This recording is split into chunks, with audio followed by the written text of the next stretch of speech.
Lorry ಮತ್ತು car ನಡುವೆ ಭೀಕರ ಅಪಘಾತ ಸಂಭವಿಸಿದ್ದು ಸ್ಥಳದಲ್ಲಿಯೇ ಮೂವರು ಸಾವನ್ನಪ್ಪಿರುವ ದಾರುಣ ಘಟನೆ ಕಲಬುರಗಿ ಜಿಲ್ಲೆಯ ಚಿಂಚೋಳಿ ತಾಲೂಕಿನ ಮಗದಂಪುರ ಬಳಿ ನಡೆದಿದೆ. హలో వస్తా తెలుగు మాట్లాడు శ్రీరాంపూర్ దగ్గర యాక్సిడెంట్ అయిందన్న ఇది వివరాలు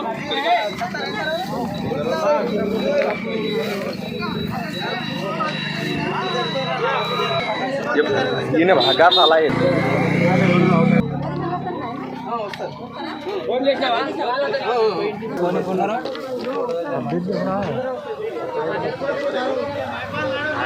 ಬೀದರ್ನಿಂದ ತೆಲಂಗಾಣದ ದಾರೂರ್ಗೆ ತೆರಳುತ್ತಿದ್ದ ಕಾರ್ ಹಾಗೂ ತೆಲಂಗಾಣದಿಂದ ಚಿಂಚೋಳಿ ಕಡೆ ಬರುತ್ತಿದ್ದ ಲಾರಿ ನಡುವೆ ಅಪಘಾತ ಸಂಭವಿಸಿದೆ. ಕಾರಿನಲ್ಲಿದ್ದ ಮೂವರು ಸ್ಥಳದಲ್ಲಿಯೇ ಸಾವನ್ನಪ್ಪಿದ್ದು 3 ಜನರಿಗೆ ಗಂಭೀರ ಗಾಯಗಳಾಗಿವೆ. ಗಂಭೀರ ಗಾಯಗೊಂಡವರನ್ನು ಸ್ಥಳೀಯ ಆಸ್ಪತ್ರೆಗೆ ದಾಖಲಿಸಿ ಚಿಕಿತ್ಸೆ ನೀಡಲಾಗುತ್ತಿದೆ.